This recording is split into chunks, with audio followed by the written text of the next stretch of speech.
Hello from Documented. I'm your host, Fisayo Okare, and this is your Immigration News Roundup.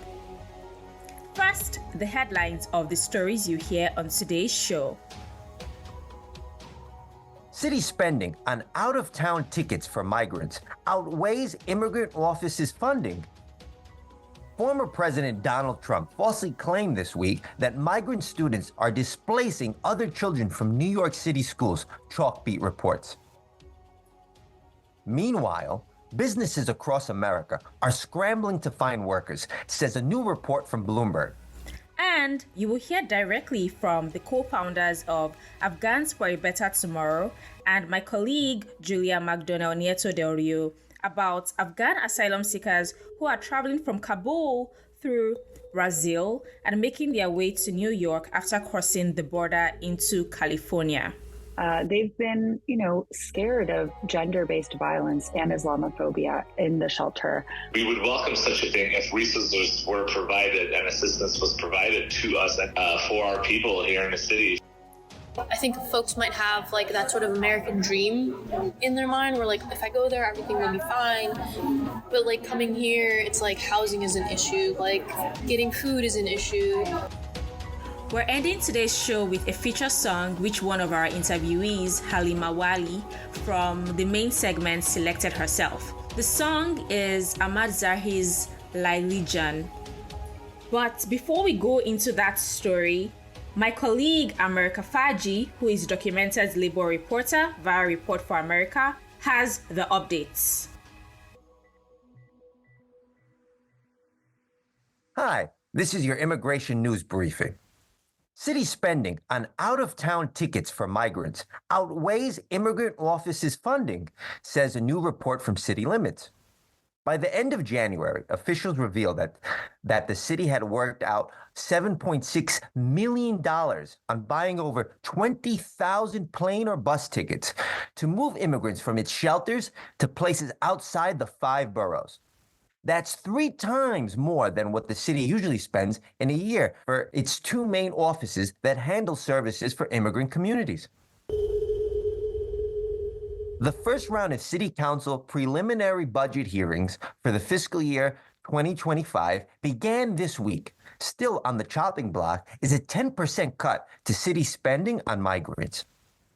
Nearly 2 years since asylum seekers began arriving at the city shelters, Adams has said he is now transitioning into a stabilized state, although maintains that the city is still in crisis mode. We're now transitioning into a stabilized state because this is going to be here for a while.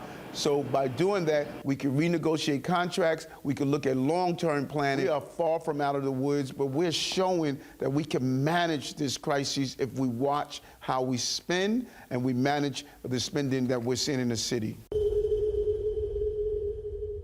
Former President Donald Trump falsely claimed this week that migrant students are displacing other children from New York City schools, Chalkbeat reports. In reality, the opposite of what President Trump said is the case.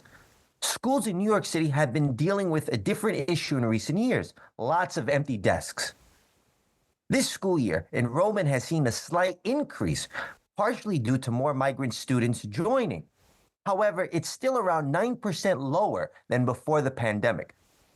Education department officials have emphasized that increasing school enrollment is crucial to avoid budget cuts, mergers, and closures caused by low numbers of students. Meanwhile, businesses across America are scrambling to find workers, says a new report from Bloomberg. Businesses are making the same appeal they've made for years: allow more immigrants to enter the country to alleviate a significant labor shortage and occupy positions that many Americans are not interested in, they say.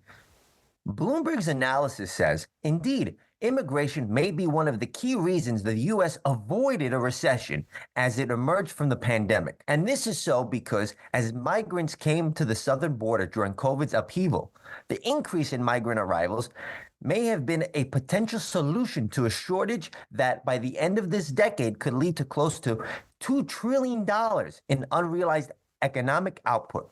Major cities were filled with individuals eager to work and pursue their own version of the American dream.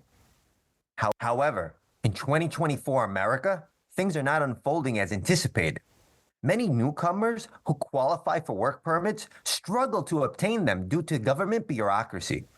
Business groups argue that the system is flawed and are intensifying their calls for reforms to facilitate the entry of more workers through legal channels. Jay Timmons, CEO of the National Association of Manufacturers, emphasizes that, quote, "You can't have a conversation with any business owner that doesn't revolve around the fact that they simply cannot find the skilled workforce they need." However, their appeals are falling on deaf ears in Washington, where lawmakers are instead scrambling to address inflamed anti-immigrant sentiments, Bloomberg reports. Back to you, Fisayo, for our feature story. Thank you, Amer. Now to our main story of today. Newly arrived Afghan asylum seekers are overcoming obstacles navigating city care with, quote, absolutely no help. This report is the latest from documented immigration enforcement reporter Giulia McDonnell Nieto Del Rio, who will join us shortly. She writes in her report that when Kabul fell to the Taliban in the summer of 2021, about 76,000 Afghans were evacuated from the country and brought to the US, with more than 2,500 evacuees resettled in New York State.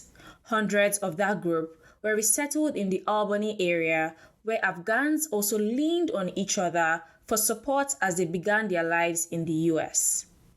Fast forward to 2024, a group of Afghans now arriving in New York City, some as recently as just over 2 weeks ago, largely constitutes a population who arrived in the US through a different travel route than those Afghans who were previously evacuated or came to the US with visas back in 2021.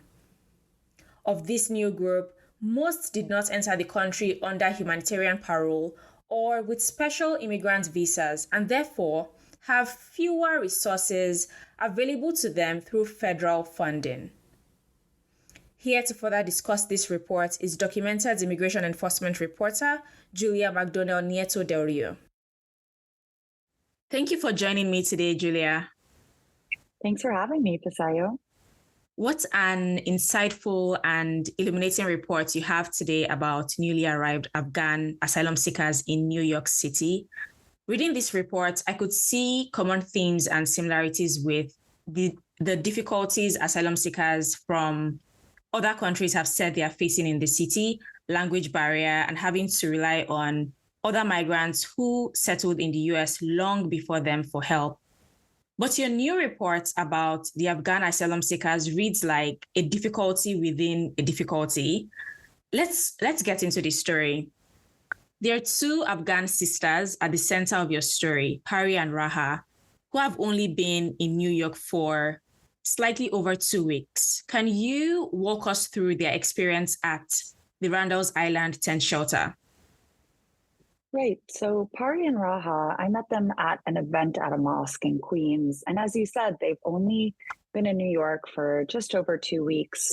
And they were placed at the Randall's Island tent shelter when they arrived in New York. And that has been hard for them. You know, it's a big tent shelter with different kind of style of dormitories, but there are hundreds of people in each dormitories. The cots are just feet from each other. There are men and women in the same space together.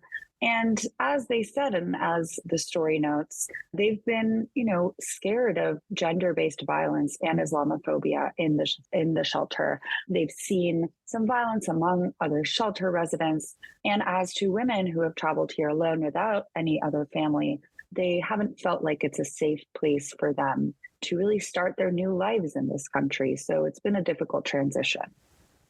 You mentioned that you met Pari and Raha at an event in Queens, that's the mosque in Queens, where newly arrived Afghan asylum seekers connected with each other and with Afghans already living here.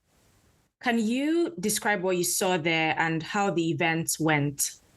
So a lot of community organizations that are led by Afghans who have already been in New York and Afghan Americans, like Afghans for a Better Tomorrow, I've been putting together events and assistance, resource fairs, things of that nature, like the one I attended in the basement of a mosque in Queens. And at this particular event, the organizers, it was the group Afghans for a Better Tomorrow, put together a really nice communal lunch for the Afghan asylum seekers who recently arrived. They had an intake table for legal assistance. They were giving out phones. They were also giving out bread, tea, dates. And it was also just a place for a lot of these families to connect with each other and with other Afghans who are already living in New York City. They even had a craft table for the kids who were making bracelets, drawing, putting stickers everywhere. So it was, a really beautiful communal event. But, of course, there were undertones of the challenges and difficulties that many of these recently arrived asylum seekers were also facing. But that's why they were there, right, to get the assistance and support from many other Afghans who have been in the US for a long time already. And so, like many asylum seekers who arrive in New York City, Afghan asylum seekers have also been submitting their claims for asylum. How has the number of Afghans with pending asylum cases in New York immigration courts grown over the past couple years?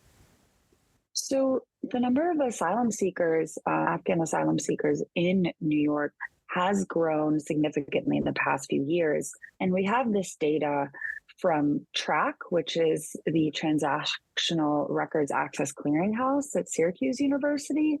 And it shows us that in the 2022 fiscal year, there were only 38 pending asylum cases for Afghan nationals in New York immigration courts. But in the 2023 fiscal year, that jumped more than 300% to 179 pending asylum cases for Afghan nationals. And actually, as of December of 2023, 269 Afghans have pending asylum cases in New York immigration courts. So that really shows us that in the past several years, there have been more Afghan asylum seekers coming to the city and putting their claims in the cities and the state's immigration courts. When I was reading your report, I saw that you spoke to Muhammad, a man called Muhammad in the story, who described his trek through the Darien Gap. What is Muhammad's current state of affairs in New York now? What is he currently doing? How's his family? And are they settled now or in shelters? And does he have a work permit? So Muhammad's story is interesting because, like a lot of other Afghans who were not evacuated from Kabul during 2021, when the U.S. pulled out of Afghanistan, he had to actually pass through 14 different countries to arrive to the U.S. So his family flew to Brazil. He has 6 children, a wife and a mother. All together, there are 9 of them. They flew to Brazil and then made the trek north on buses, on boats, and on foot. Eventually, they crossed the U.S. border into California, and from there, they made their way to New York. So they had a really long and traumatic journey, especially when they were crossing through the Darien Gap. He told me that he wasn't expecting it to be so dangerous, and especially, having 6 children, it was a really challenging experience. But now in New York, he's been able to find this community of Afghans who have already been living here for years or decades longer, who have helped guide him, he said. Afghans for a Better Tomorrow gave him a phone, which he said was very useful, a phone with internet. And so he initially arrived and stayed at the Roosevelt Hotel shelter with his family. He arrived last May of 2023. Stayed there for several months and then was transferred to a different shelter in Lower Manhattan, where he is now. And so for Muhammad, he's experienced some of the challenges that other Afghan asylum seekers have said, that they have in these shelters. He actually speaks English, so the language barrier, is not as challenging as it could be for other folks who maybe just speak Dari or Pashto. But still, asylum seekers have told me that and advocates say there's no halal food in a lot of the shelters, or no culturally appropriate clothing or things of that nature that a lot of the families are looking for when they arrive. But for Muhammad specifically, he's actually been able to enroll in an engineering program for immigrants at Cooper Union. And he just received his work permit recently. So he's feeling positive about that. And yeah, things are looking upward for him for sure. And he hopes to find a job as an engineer, hopefully soon, as he was a civil engineer back in Afghanistan as well. Nice. So Mohammed has made some progress in some regards. How about the two sisters, Pari and Raha? So Pari and Raha are still at Randall's Island. For them, I think they're still obviously in the beginning stages of starting their new life here. It's only been a couple of weeks. They're just starting to look for legal assistance and things of that nature. But they really dream of pursuing a career in the arts, especially photography, they said they liked. So hopefully one day they'll be able to achieve that here. And they really want to be self-sustaining and make their own money. So obviously looking for a job that will help them do that is really important for them. And they also said housing is a huge issue. They hope not to stay in the shelter system for long, especially not at Randall's Island, because it's been hard for them to focus on building their new life when they don't feel safe in the place where they have to sleep. So that's some of what they shared with me. And the event at the mosque you attended, as you said, was organized by Afghans for a Better Tomorrow, which is a community advocacy organization founded during the spring of 2021, just as the US announced it would be withdrawing from Afghanistan. You spoke to two co-founders of the organization for your report, Halema Wali and Arash Azizzada. Let's listen to what they said in your conversation with them. Arash? Hi, Arash. This is Giulia calling from Documented. Hi, how are you? Good. How are you? Can you hear me okay?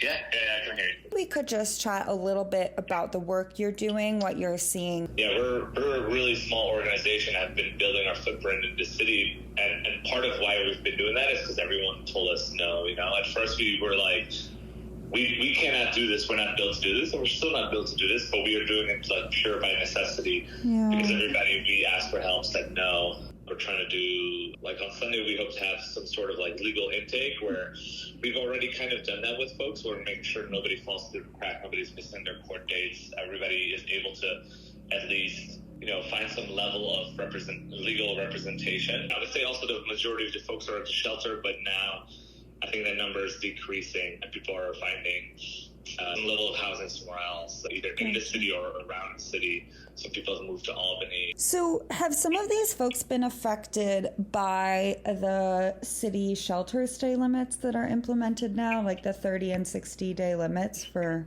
single adults and families? Okay. Yeah, pretty much all. So either people are reapplying for shelter, right? But the majority of people are being essentially forced out of it. They realize that this is a tenable situation. This is the mayor's cruel attempt to force people out of the shelter. We would welcome such a thing if resources were provided and assistance was provided to us for our people here in the city, for Afghans and other Muslim asylum seekers. But they're essentially being told, hey, you need to get out. So that was Arash, the co-founder and co-director of Afghan for a Better Tomorrow, in an interview with Giulia over the phone. Giulia also spoke to Halema Wali, another co-founder of Afghans for a Better Tomorrow, who she met at the Masjid in Queens, where she was attending to questions, translating in Dari and English. Here's part of their conversation. There's a very real and tangible fear of, are we going to be on the streets? And I think the one thing that people are learning the very much the hard way is that New York City, and I think US in general, is not a very flexible place in the sense that I think folks might have that sort of American dream in their mind where if I go there, everything will be fine. But coming here, it's housing is an issue, getting food is an issue, your legal status, so it's just proved to be way more obstacles than I think a lot of folks thought. I think the shelters are very well equipped for, let's say, Spanish, for example, and some of the other more prominent languages in New York City. but definitely not for Farsi and Pashto. Most of the folks who are here today speak Farsi? Yeah. I would say 80% or so, like 75-ish speak Farsi, and then the others speak Pashto. So we've just heard Halema Wali and Arash Azizzada, co-founders of Afghans for a Better Tomorrow, speaking. Thank you so much, Giulia, for joining me again. This was a very insightful conversation. Thank you so much for having me, Fisayo. Giulia is Documented's immigration enforcement reporter via Report for America. You can read her latest report about how newly arrived Afghan asylum seekers are overcoming obstacles navigating city care by going to docu.nyc/new Afghan. docu.nyc/new Afghan. You've been listening to Documented's Immigration News Roundup. We're ending today's show with a feature song which one of our interviewees, Halema Wali, from the main segment selected herself. Halema is one of the co-founders of Afghans for a Better Tomorrow. The song is Ahmad Zahi's Laili Jan. Halema tells us it is one of her and her parents' favorites. When Halema's dad's side of the family came to the US several years ago, they settled in Brooklyn, walked out of there, saved up, and then eventually moved into the suburbs. To her parents, this song, Laili Jan, represents the golden era of Afghanistan, inspired by Elvis and other global sensations from the 70s. To her, this song is the song of childhood. Her family will play this song during family parties, picnics, and other events. If you didn't know, Ahmad Zahi is considered the all-time greatest singer of Afghanistan. To many, he is the Elvis of Afghanistan. You've been listening to Documented's Immigration News Roundup. We have now come to the end of the show. For more news updates and resources for immigrants, go to docu.nyc.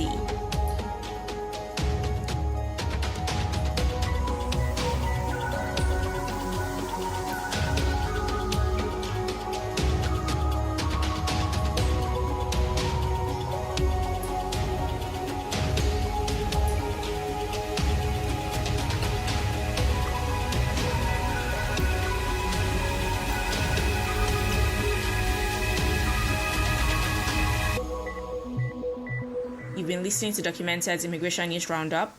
I am Fisayo Okare. Don't forget to tune in next week. Until next time, thank you for listening.